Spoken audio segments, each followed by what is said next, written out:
This is Access Door County, and I am your host, Victoria Cerinich. On today's program, we will explore the art of wood carving with our special guest and Sevastopol resident, Dan Mathein. Dan, welcome to Access Door County. Hey, it's a pleasure to be here so I can share my passion with your viewers. Well, how long has this been your passion? Really, it's building. I have no idea what I'm going to do when I grow up, but I've been doing wood carving on and off since, I think, Boy Scout camp in the 1950s. And a matter of fact, I brought along something I carved at Boy Scout camp in the 1950s. It's a neckerchief slide. Okay. I still have it. This is what's called a primitive. Oh. And why is it called a primitive? It's pretty rough. Pretty rough, not a lot of training before you, this is all self-taught at this point. At this point at camp, yes, with a dull knife and a piece of bad 2x4. Oh, okay. But other than with the dull knife, what other kind of carving is there now? Oh, it runs the gamut from chainsaw carving. If you want to see some good chainsaw carving, go up to the log den up on Highway 42. Mm-hmm. They've got good examples of chainsaw carving. There's chip carving, where you just cut out little tiny chips to decorate a box or something. There's relief carving, which most people are familiar with. There's Scandinavian flat plane carving. Oh. And I do what's called carving in the round. Okay, so you get the whole object, all sides of the object. Right. It's not just the front of it and then it's flat in the back. Okay. I do some of that too when I get lazy. Oh, well, and then you can always finish the back later, I suppose. You bet. So you've brought many examples. If you want to start at one side, maybe tell us about them, or tell us about the wood you use, or how is it special? I mean, do you use pine, or what do you? Different carvers prefer different kinds of wood. I love to carve in pine because it smells so good. Mm. Same with cedar. Basswood is a very popular carving wood. This unpainted fellow here is out of cedar. Okay. Came off the base shore where a friend of mine cut down a tree and said, haul that thing away, so I made some Santa Clauses out of it. This one's out of pine. Nope, I lied to you. Yes, it is pine. That's white pine. So you can tell the difference just by looking at it. Oh, yeah.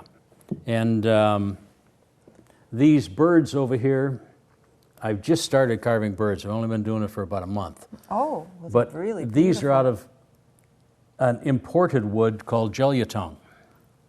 Okay, it's like tung oil, tung? Or? No, it's a wood with very little grain in it. So it's easy to carve in all different directions. Doesn't split in somewhere or something. Okay. And when I run out of that wood, I probably won't use it anymore because I'd rather use a piece out of the firewood pile. Oh. Free wood is the best. Free wood, yes. But for an accomplished carver, they might work in hardwoods such as butternut or oak or walnut. Mm-hmm. But that takes a totally different set of tools. Okay, and so what type of tools do you use? Well, I just brought my traveling tools. Okay, because otherwise it would be the whole workshop would be here. I'm a tool junkie. Oh. I've got at least one of everything. So now we know what to get you for Christmas. No. No, you don't need any more. I need a bigger shop. Oh, that's what we get you for Christmas, a bigger shop. I take this with me on when I go on vacation. It's just a handy little pack. Mm-hmm. And in it I've got 3 knives. Which ones are the knives? Okay, there's what's called a flex cut knife. Okay. And it's just very comfortable. Okay. For my hand. Maybe let's put it out here. Okay. And it says on it, so then I know what it is. It's like cheating. These two are Amsroods. That's the manufacturer. Oh. And they're finer detail knives. Is that Swedish, you think? That Amsrood I think it's Scandinavian. Scandinavian. I'm not sure. Okay. And then I always carry 4 gouges with me. Gouge. This is a tiny V gouge. That's what I use to make the hair in the birds, in the beards. In the beards, okay. This is a round gouge. Here's another larger V gouge. And here's steeper cut round gouge. Okay. But the tool that I use most often, the pencil. The pencil. And Big- how do you use the pencil? Well, let me show you on this stick right here. Okay. This is a 2x2 block of cedar. And I draw on it with a pencil because I want to make a tree out of this tree. Oh, But I've drawn it in with black ink so that we can see it on camera. We can see it today for our viewers. But I draw Thank in you. the profile that I want on two sides. Then I take it to the bandsaw out in the shop and I cut these two. Okay? Zip. Here, let me cut these two off here. I'll just I'll cut through the tape. Okay, so you've already done this and you taped it together so we could get a better idea of the because progress as you're working. Yeah, the town hall would not appreciate me bringing in a bandsaw. Oh, well. But I cut these two sides off. Okay. Okay, then I tape them back on, go back to the bandsaw, and cut these two. And you tape them back on for strength, right? So it's Not steady? strength, but it needs to sit flat on the bandsaw. Okay. Okay, and then you just cut this off. Okay, and you end up with a pyramid, Almost a tree. almost a tree. And that becomes this, Oh. a spiral tree. Because then I use my most common tool and I just draw spirals on it. Then I start carving. And you start carving around. But I'll do this out in the workshop Because because you don't have a bandsaw in your living room? no, No? my spouse Okay. frowns on that. Oh. So that's a blank for a tree. And this becomes kindling wood for the fireplace. Oh. And there you are. Another example of the process is I'll take a piece of wood. This happens to be a, what is that? That's about 8 inches wide by 2 inches thick. And I will draw a shorebird on it. Then I cut out the profile of the bird on the bandsaw, tape the scrap back on, and cut out. What you think it looks like from the bottom. Correct. And Aha. what we can do is we can cut this tape. We don't want to get too much red on these because, especially if I start bleeding, it's so embarrassing. Oh. There we go. I'm watching you with the knives here. I'm like, okay, you can do it. Okay. Then you end up with, It looks like a bird already. yeah, and then you start carving. It's possible to carve one right from the square blank. But, you know, I'm not going to live that long. You might get a little crooked if you don't get it just Yep. right, and you'd end And- up with a bird that's kind of leaning on one side or Exactly. something. So that's a blank for carving birds. For one of your shorebirds, which is your Yep. new project, you said, Yes. only this last month. And then this becomes more kindling wood. Well, where do you get your ideas? Everywhere. Oh, okay. I got an idea out of Here, this we'll put that here. most recent issue of the Peninsula Pulse. This is the, this is a February 21st. It's not the most recent. Okay. But it had a map of the United States on this cartoon with a little snowman on it.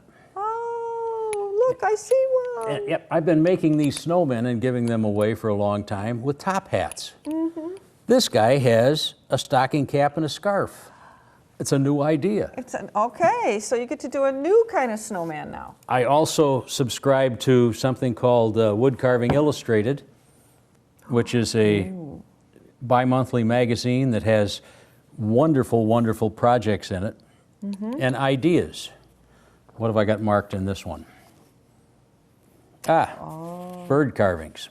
Sure. Oh, rose-breasted grosbeak, they should be back soon. The purple finches, we get these right here in Door County and in Sevastopol. Is this a goldfinch? American goldfinch? Is that right? Crested flycatcher. Oh, I don't know. I can't tell them apart that well. She's not an ornithologist. No, but I know the other two. Yep, but in this one, let's see here, quickly find it.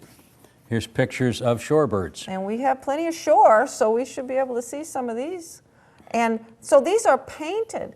Now, yeah. tell me about your shorebirds. Are you going to do painting? I am going to do painting. It's going to be a challenge for me because for the past 60 or 70 years, I've focused on painting with a 4-inch brush and a roller. Oh. So I'm trying to teach myself how to properly paint these. Oh, The Santa Clauses I've been doing for 25 years. that's and- pretty wide spaces of the same color. Correct. Okay. But you'll notice when I paint these, the beard is a different color white Than the eyebrows. than the coat and the eyebrows. That's kind of cool. There's different colors of white. And this is Oh, just a big Father Christmas with lots of goodies. My most recent one that I painted is this little fellow carrying a sack, and Oh, he look, also has a walking he's stick. got a removable walking stick. There we go. And I just chose this color because it was there. Okay. But, you know, every one of them comes out a little bit differently. So before you paint them, though, you're carving them. And I know you said you have a unique way of keeping those. You do most of this Yep. in the bandsaw, which is in out your in the shop, yes. Okay, but you do your carving every day, you said, right? I love to carve every day. Right after breakfast, go sit down and watch the Weather Channel or Channel 5 News or something, and I carve for an hour. And you do that in the house then? Oh yeah, I do that right in the TV room, sitting on a sofa or sitting in an office chair. So you're not sitting in the fireplace so all the wood chips stay there? No. Let me show you how this works. Okay, you brought something else. Yep, Good. I brought the top of a Xerox box. It's really ugly, right? Okay. But this is ye old chip catcher. This way I can carve in the house, and here, let me Take one of your tools. grab a knife just so I've got something to work with. And I'll sit down on the sofa, and you know what this is? Part of blue jeans? It's the leg out of a worn out pair of Levi's, glued into the box. Oh, glued in, yep. It's a piece of store string. Put that around my neck, snug it up. It's like a little apron with a box on it. Of course, and Here, then... let's tidy you up here. You're going to get, you know. thank you, want dear. to, I feel so much better now. I knew you would. And then a safety glove. Like from when they do oysters. Yep, because one time I took and I shoved a gouge right in there, Oh, and there's a hole there. Yeah, well, this finger shut down for almost a year. Oh. I nicked a nerve. It didn't bleed that much, but it slowed me down. So then you take a simple stick. Did I ever tell you what they call a boomerang that won't come back? A stick? It's a stick. Okay. I guessed that one. This is a piece of scrap pine, 1 inch by 1 inch, and it's about 12 inches long.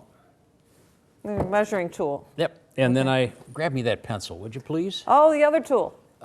My assistant. So then I just draw a line where it's halfway, and I say, where do I want the nose to be? Draw a line for the nose Okay. on the corner. Oh, because it's easier then. The human face is not flat. It's got a point. It's the biggest mistake novice carvers make. The human face is pointed, and what sticks out the furthest? Your nose. The beak. We aren't talking about my nose. So you draw a spot where you want the nose, where you want the eyes. Okay, we want a mustache and a couple of eyes here. And you just draw on Kind of it. sketch it out. So you've got And then it comes out looking like this. Oh, It's going to have a hat with a beanie on top. oh, I see. So that's what I don't carve. So let's show it out this way. Show it out this way, okay. Okay. And then, Well, let's hold it just a little longer here. So we've got the eyes, and we've got the nose, and then there's the hat. yep, Okay, because then you have to turn it so you can see it if you're going to carve it. that would be best. Okay. And you'll notice that I'm only carving on half of it. That way I got something to hold on to. Oh, so you make them actually kind of longer. Two so at a that you- time. Two at a But time. One at each end. What I'll do is, first thing I'll do is I'll notch the nose, okay? Okay. Oop, I need to strop my knife. Oh, we aren't sharp enough.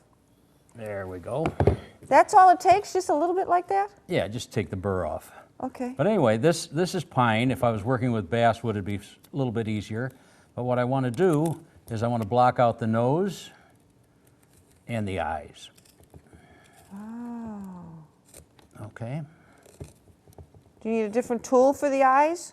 Yeah, I use one of those gouges. I'll But- get one for No, you. That's well, okay. The little one or the medium one? That one, yeah. That one will work. Oh, that's a tiny one. That's the tiny one. Must be this one. Okay, so to mark out the eyes, this is a V gouge. It'll work perfectly all right. I just dig out like that. Okay. Oh, I see. Oops, see what I did? I busted that off. Well, he's going to be kind of looking at you funny then. Did you ever see anybody with a perfect nose? No, Other than this one. other than yours, of But anyway, course.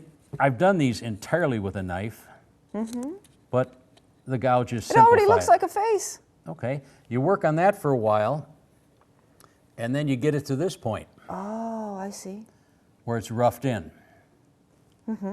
Okay, and I have drawn on the hairline here where I want the hairline to be, so I will take this V gouge and gently redefine the face a little bit. Okay. Okay, I can see why you wear that glove, and because Oh, yeah. you're using that thumb to really support yourself while you're holding this very sharp tool. yeah, and my spouse doesn't appreciate my language when I stick one of these into my hand. But I bet she appreciates your invention because I see there are no chips on the floor. Absolutely not. It works just wonderfully. So what I'm doing is I'm defining the hairline with the grain with the gouge. Oh, Then to cut cross grain, I'll take the knife and cut his hair back here. Okay. And I just bring it up there. Okay? Okay. No chips. Do you, outside of our viewers today, do you also show other people or young people how to do this? Do you have I've- family members that you've shown? Oh, I try.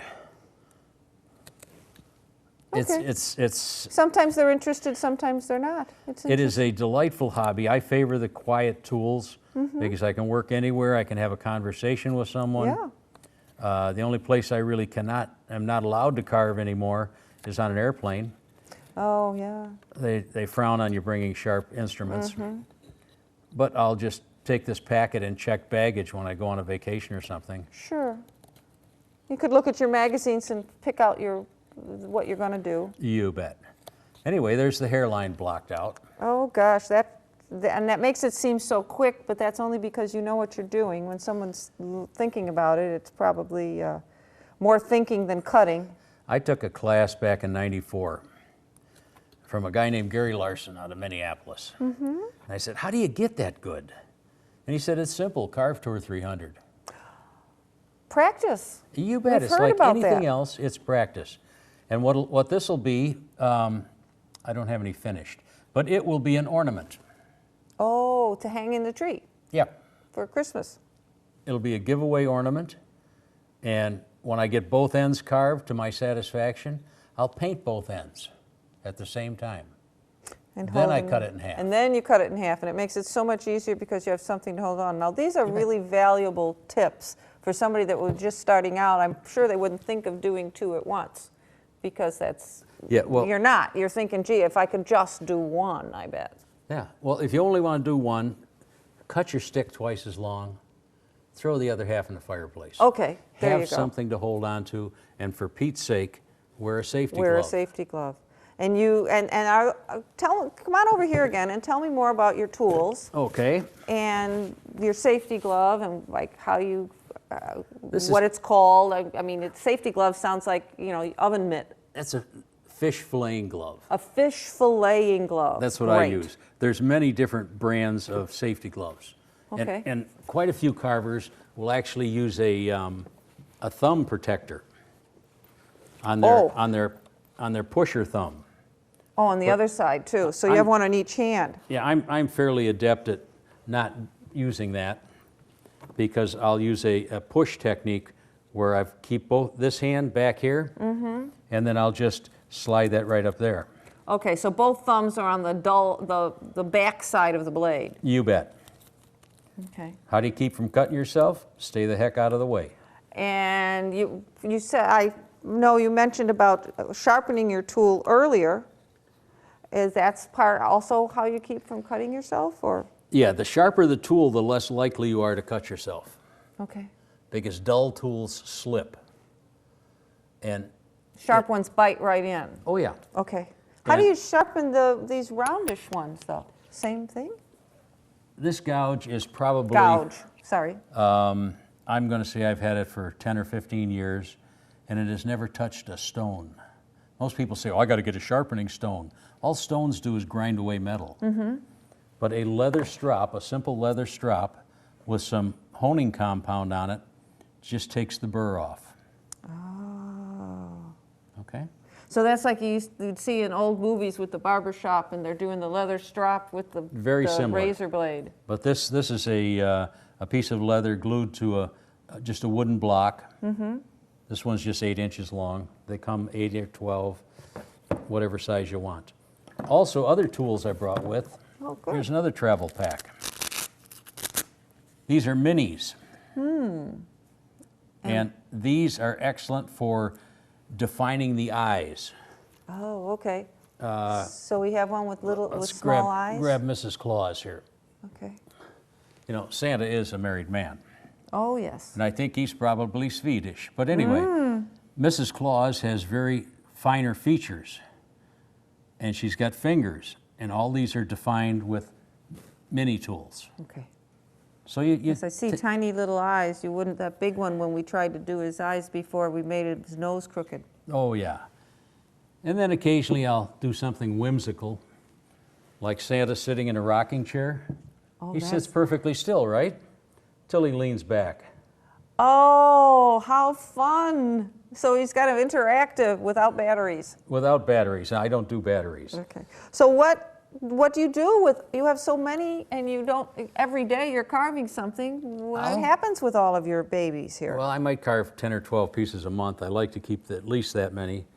I do sell some through some galleries Oh, okay. and give a lot of them away at Christmas time, birthdays. I like handmade gifts. Sure, absolutely. If you can't eat it, at least it was handmade. You bet. And it's just a passion of mine to create something out of wood. And what happens if you make a mistake? Becomes firewood. Becomes Or firewood. with a quilt. If you make a mistake with quilt, it's called a design change. Oh, there you go. So that's probably how these little guys got down here or something. Yes, indeed. A brilliant design change. Well, do you have any other things you'd like to share with our viewers about wood carving? Don't expect perfection with the first 4 or 5. Okay. First 4 or 5. Oh, my. Oh, yeah. Okay. It takes a lot of practice. These trees, they're just little spiral trees. They're simple to make. But hey, the first 3 or 4 went in the fireplace. Okay. Our culture has it such that we always tell people what they've done wrong.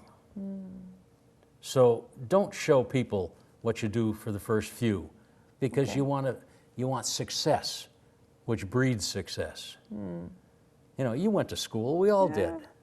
What did the report card say? It didn't say how many we got right, it said how many we got wrong. Oh. And that's backwards. With carving, you're going to make some mistakes. That's okay.